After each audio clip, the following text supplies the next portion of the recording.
I'm joined as ever by my friend Anne. Hello, Anne. Hello, it is wonderful to be here. Thank you. It always is. Anne Laure Jackson, of course, occupational therapist specializing in sensory health, or OT, if you want the acronym, I guess, for the occupational therapist part, who lives and works and heals on Jersey. That is my base, and hopefully further afield with it, with an online system that goes around the world. And that's a really special aspect of the bit that I do too. Which is a really good aspect post COVID, post lockdown, post our lives have all been completely squished. All of a sudden, we discover the benefit of these things called video conversations, which were, I guess, an interesting sideline on the periphery of somebody else's life, now is core and central to everything we do in business, in life, personally, and for yourself. It means you can help people all around the world. And people actually know what I'm talking about because I was on Zoom before COVID, but it was like, oh, this is how you download the app and this, that, and the other. And I was even on like Start Meeting, and there was a whole load of other different types of webinar platforms and things that I've tried over the years pre 2020. And so to finally settle on Zoom and to finally be at this point in history where we have this technology is a phenomenal space, and it was really really lovely from 2020 onwards to be able to say, look, wherever you are in the world, if you're struggling with these issues, I want to be here for you, and you can tap into things that are on demand, and you can tap into me because I'm here every week. So it's been really really special. Yeah, I love it. And you've recently moved into a center, which means you can, I guess, you have a better base for all the elements that you're able to offer in terms of sensory health and occupational therapy.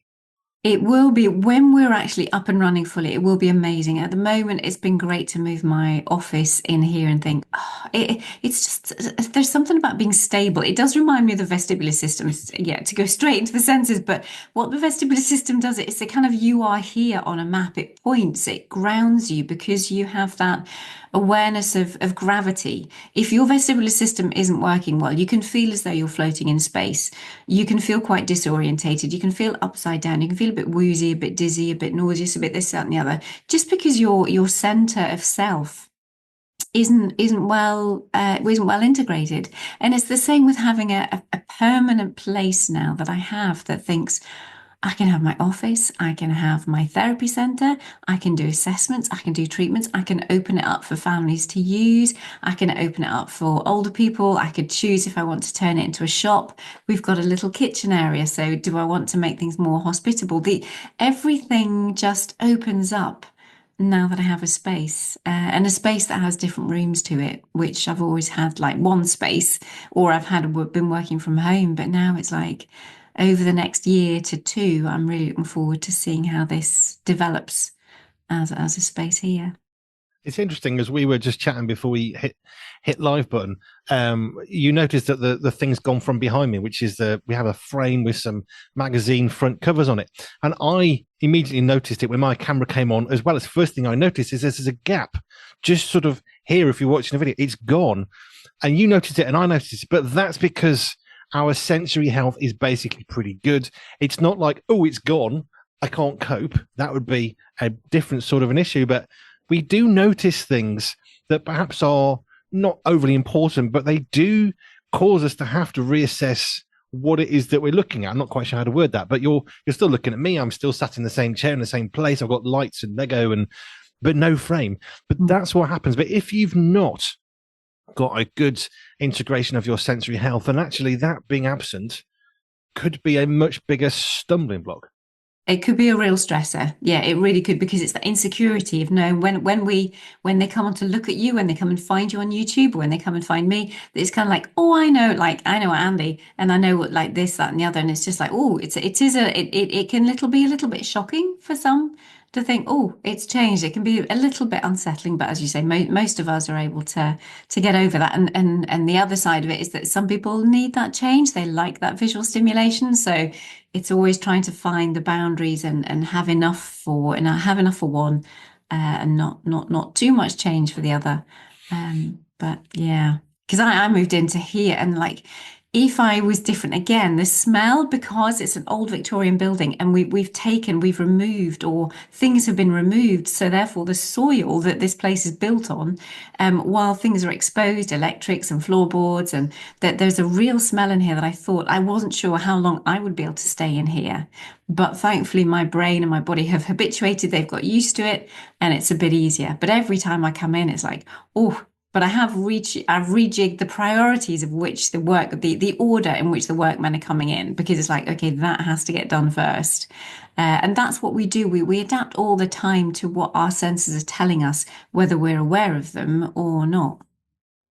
But that is rather important to how all of us navigate through life, because you will frequently bring us back to the importance of having a knowledge of where we are, not your place in society, not that your place in a room, in a car or in a house. You have a knowledge. Like, I'm sitting at a desk, I can see a lamp to my left, I've got my wife's desk just off to the right, and it creates some visual boundaries, some physical boundaries as well, because I know if I put my pen down here, it's going to fall down because there's nothing under it. That gives me some security. I've got a drink in front of me that goes on a coaster, so I'm often looking down because I don't want the glass of my glass to hit the glass of the desk because it'll make an unpleasant sound. So all this stuff is going on, but I'm not constantly directly thinking about it. It's just part of my little world, and I do spend quite a lot of time here. But it means I can put my glass on my coaster, which has got a cork bottom, so it doesn't make a big noise, because I don't want to unnecessarily negatively impact other people. And that is how automatic all of those things, and how I'm really not sure what the word is, if it is subconscious or not, but those little things that are so important, and that we do analyze subcortically or cortically.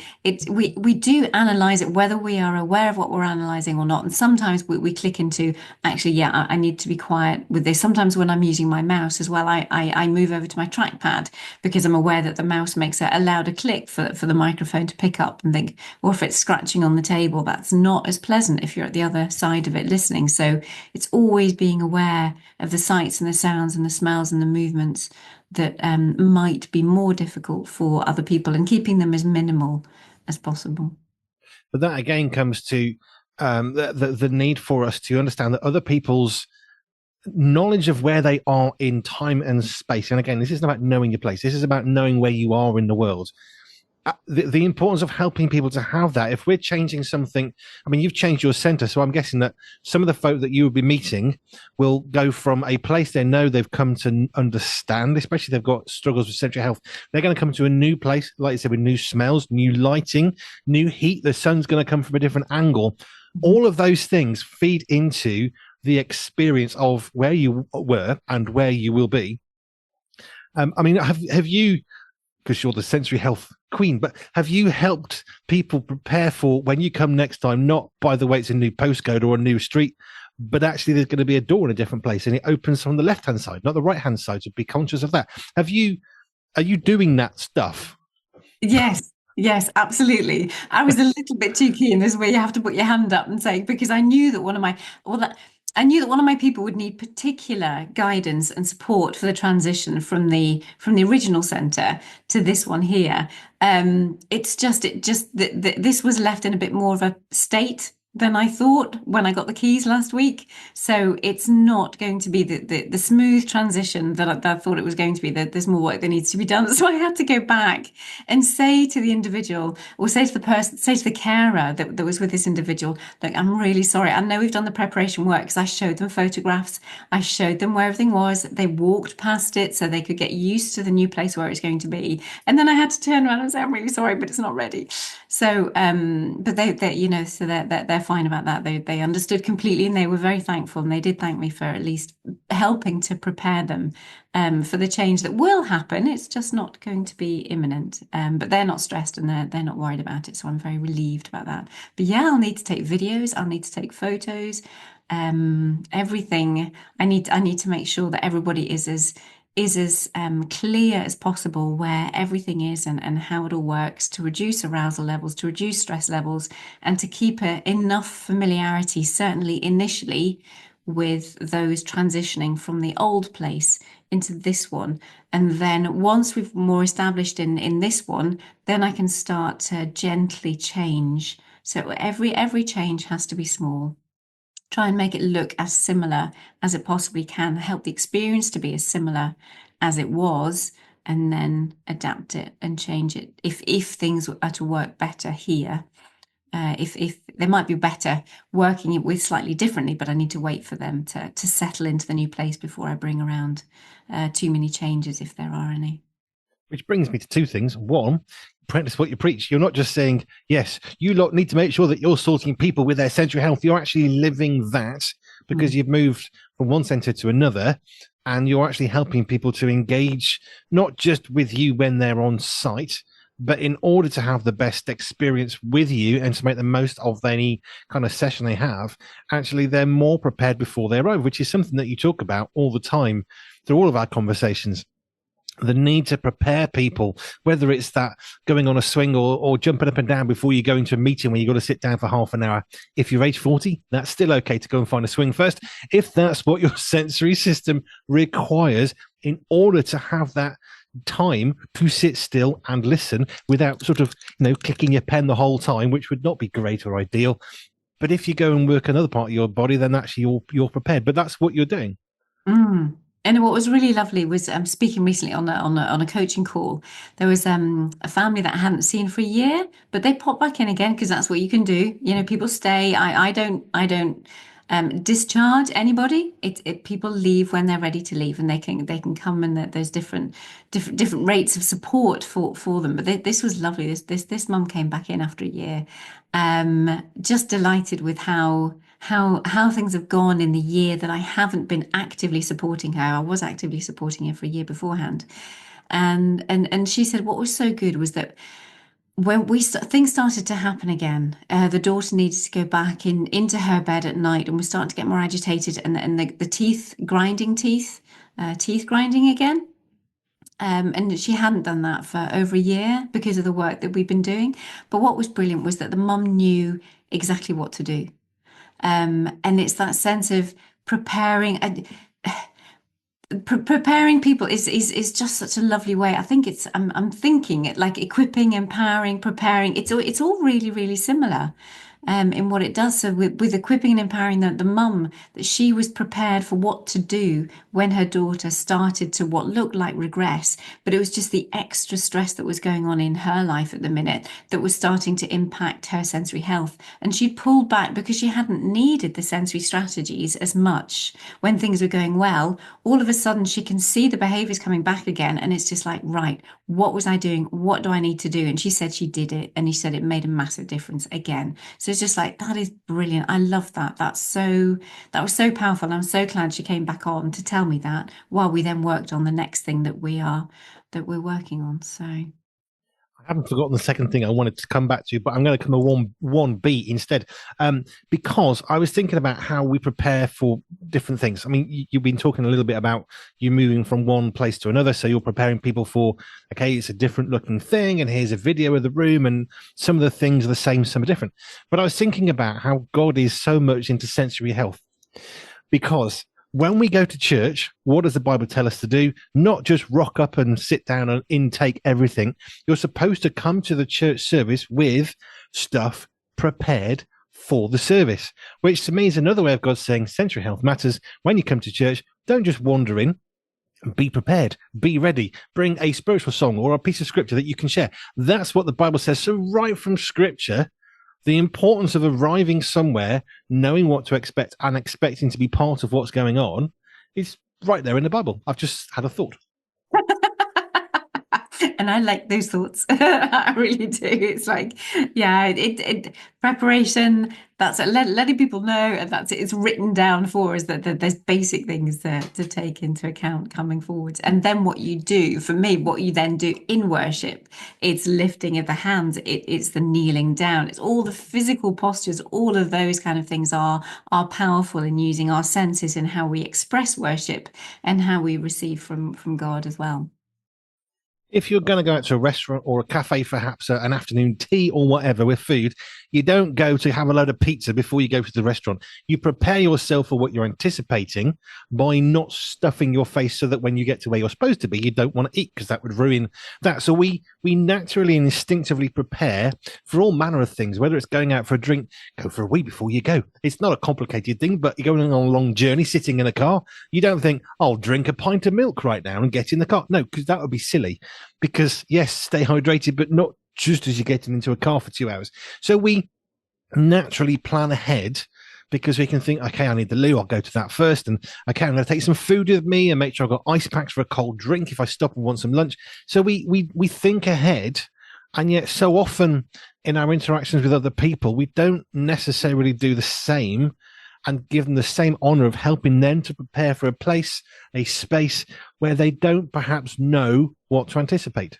I was thinking that this week that if churches, how you have to run, if you're running a business, if you're doing something, there are so many things that I've learned within business. I just thought, oh crumbs, if we could just do that within the church in particular, then it would just make life so much easier. You've got we kind of have our mission statement anyway. We kind of know that, but it's how you treat people, certain protocols. There are standard operating procedures. A lot of those things aren't written down in church.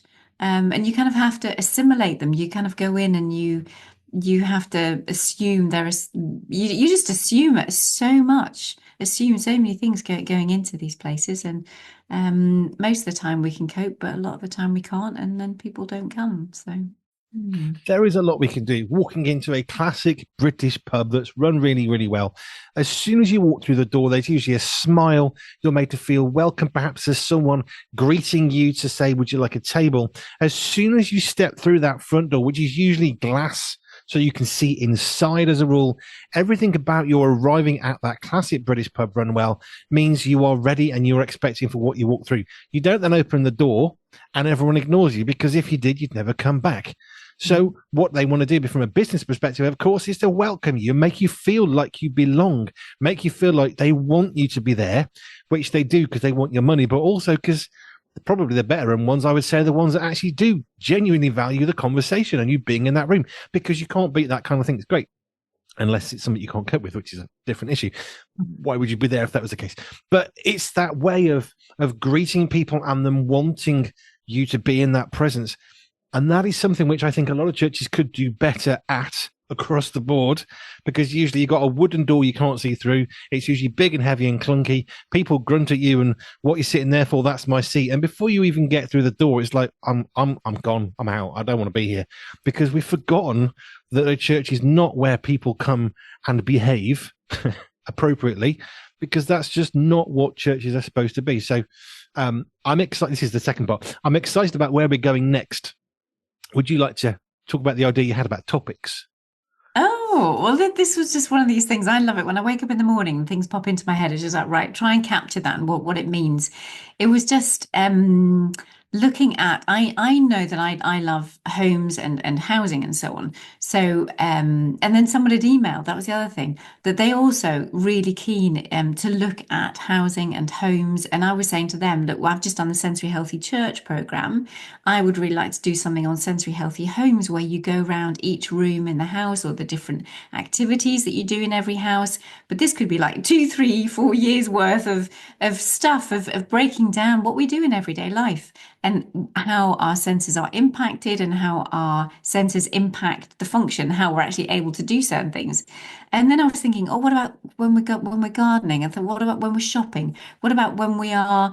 And then I was thinking of someone else who does circus tricks, because I love juggling. Juggling is a brilliant thing for sensory integration. And then I was thinking, what about all the different circus tricks that are so good for sensory processing? So my brain I was just taking a quick note, writing them down on the phone. What are the other areas that I could go into, and actually everyday life? Maybe circus tricks isn't everyday life, but what are the everyday life things that we do that we could actually talk about and use as themes to work through, just here where we chat, and also what I do in my business. which is exciting. I like the circus one because that's cool. But yes, we're going to have a topic-based set of interviews and conversations. So sensory healthy church is one that you're already doing, so we can go over that again because we've touched on it and it's important. Sensory healthy circus, which I really liked. How does that one work? Because that's like sensory overload and then some.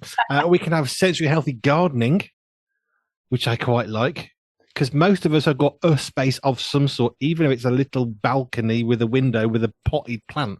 We've got a herb, which isn't dead yet. It's quite good. It's actually living on a little plant. We've all got a space, and actually we can work through some sensory healthy spaces across however long it takes to go through all those, which I really liked. But the circus one got me excited because I thought, how did you make that sensory healthy? Because before you even walk in the door, you've got all the smells of the animals and the noise and the lights and the cheers and the people.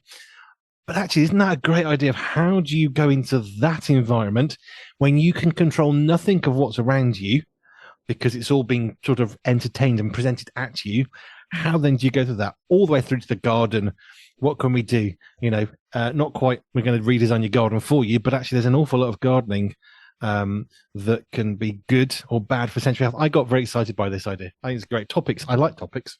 Yeah, yeah, it's great. And how to receive well and how to give well from a sensory perspective. So it's how you can receive well within the circus and how you can give, as in to be part of an experience like that too. Let's do a little tiny one, a little example of what we're doing. So let's look at a sensory healthy Zoom call since we're in one. How do we make that healthy for the senses? What do we need to consider? I think the first one is background noise. And I have to use an example. No flies, as in things that might fly around your area and touch you unexpectedly, which I believe was something that you just had experience of. Yes, just before we did this. Just before we did this, there was a fly flying out. So it's really hard to concentrate if you think you're going to get touched unexpectedly, tactile wise, and especially these little flies that make noises at the same time. So you've got two of the biggest distractors ever, your touch system and your auditory system. So, yeah, it's getting the right kind of temperature, getting the right auditory, the background, whether it's going to be background music or whether there's just going to be nothing at all. Your choice of background for Zoom, whether it's something that does actually have movement or not, or whether you want something static, whether how bright you want it or not, where you want lights on you to be able to be seen and heard correctly, what kind of microphone, what kind of speakers do you need to have in order to be able to hear what is communicated well from Zoom. And then, yeah, what else have we got? I was thinking because that's very much about how you set up yourself, but actually, as I was trying to get rid of a fly and get someone's attention, thinking, I hope you don't think I'm bored because I'm looking off the side of the screen. But that's another idea of when we're actually looking at somebody from afar. You've got two sets of problems. You've got the delay potential. So one of the calls, I felt like I was constantly interrupting, and I think they were getting a bit annoyed with me. This person, I do a lot of Zooms, but I wasn't interrupting them. I was just speaking in reflection, not automatically to their conversation, but the conversation was delayed from me back to them. And I could see him thinking, keeps interrupting me. I'm thinking, no, it's called Zoom delay. Get over yourself. Literally, nothing I can do. Just live with it. And there are some things of Zoom calls that we just have to accept. Do you know what? Might not be disinterested. Maybe something's popped up on their screen. I've tried to get my computer as good as I can, but sometimes stuff will come splash across the thing, and then I've got to get it out of the way. So another part would be, whilst you're on the receiving end of a Zoom call, just being conscious of the fact that do what you can. But if you're the person doing the delivery at the other end, just be aware that some people may look distracted, but they're not. So you have to learn to not react to stuff. You could say, are you bored? But it may be that they're actually trying to get someone's attention because they've been molested by a fly. And also that stuff happens and it's like, emergencies happen. And if you have a life on Zoom, then there are times that you just think, I really need to be aware of that. I really need to answer that. I really need to do whatever, which in most circumstances isn't polite to do that at all. But it's also that it is very, if you have a normal conversation with somebody else, you might be able to walk around the house or you might be able to do this, that, do something else at the same time. But when you're on Zoom, you have to be there. You are you are positioned on it if your video is on. And that's where, again, it's not to get, if you're the one actually giving the Zoom, not to get offended when people are not looking, yeah, interested or otherwise. It's there are so many ways that we take in information, but sitting directly in front of a computer screen and looking at either the person or the camera, it's a hard, it's not a natural thing to do at all. No, because I'm looking at your face and your eyes. However, I'm not looking at your face and your eyes. I'm actually looking in the middle of my monitor, and my camera is looking at me, looking at you. So even that, if you don't get eye contact, get over yourself, because the chances are, unless I physically look at the camera, which I'm not going to do because it's a stupid place, and I'm not going to stick a camera smack in the middle of the screen, because you know what? That's really annoying. I have tried that because it's the most natural, but it's not. There's nothing natural about a Zoom call. It's there just isn't. It's a very, very good way and a very useful way. If I had to fly to Jersey every week to do this, it would be quite time consuming. So it's brilliant from that perspective. Yeah. I guess my meandering thoughts here are just use it for what it is as a tool, but expect that, as I had a Zoom call the other day, not everyone has good equipment. I was on a Zoom call with a bunch of other people, never met them before. Someone was like, sorry, all the way through. I'm thinking, no. And someone said, I'm sorry, we can't understand a word you're saying. Oh, and off he went again. It's just, so we just gave up at that point and let him ramble on. I have no idea what he said because I couldn't understand him. Mm-hmm. No, that's not disinterest. It's just, well, if we keep saying we can't understand, it just gets rude. So there's nothing natural about a Zoom call, because if we're in person, we could say, I'm sorry, I really can't understand what you're saying. Could you just slow down? There's so many other pieces of the puzzle. There are things you just have to be okay with, and you have to be okay that you can't change them. Yeah, yeah, and that in a way is more frustrating because it is you cannot change this. This is what it is, and that's it. You know, we, we we can we can tweak things, but we can't. You know, if Zoom doesn't work for you, then it doesn't work for you. It really doesn't. There you are. Sensory healthy Zoom calls. A little bit of a taster of what we're thinking about doing over the next however many weeks. How long is a piece of string? I don't know. But sensory healthy Zoom calls, sensory healthy offices. We can do gardens, circuses, or festival stuff. I mean, circus is an interesting one. As I said, that's about as over the top as I think you can physically get. Because even a concert, you're sitting looking at something you're interested in. But in a circus, you've got stuff everywhere around you. So I think that's probably the most extreme sensory overload I could possibly consider. I've been to some big concerts, but I think a circus is probably more of an assault on your senses than anything else. We shall see. We shall explore. And I'm really looking forward to this. Who It's knows? good. You know, if you're listening, you want me to talk on something or you want us to talk on something because it's about the two-way interaction here because Andy's so good at just bringing it into everyday life. So if there's something that you want us to talk about, do let us know. Yes. Hello at Pure247 Radio. I'm looking at the microphone there. Hello at Pure247Radio.org. Hello at Pure247Radio.org. If you've got a sensory healthy bit, then you can tell us what the bit is, and we'll try and work on that one. Yes, we've got already in mind circuses, offices, because we've done that one, which we've touched on a bit. We've got gardens, homes, kitchens, restaurants. If you've got one that you want us to look at, let us know. I'll put it to Anne. It might be the following week because she might have to do a little bit of preparation, but we can look at those as well. Brilliant. Right. How do people connect with Anne Laure Jackson? Simply put, go to our website, pure247radio.org, pure247radio.org/ALJ, and you can connect with Anne Laure Jackson and all that she does. Thank you, Anne. Thank you. See you next time.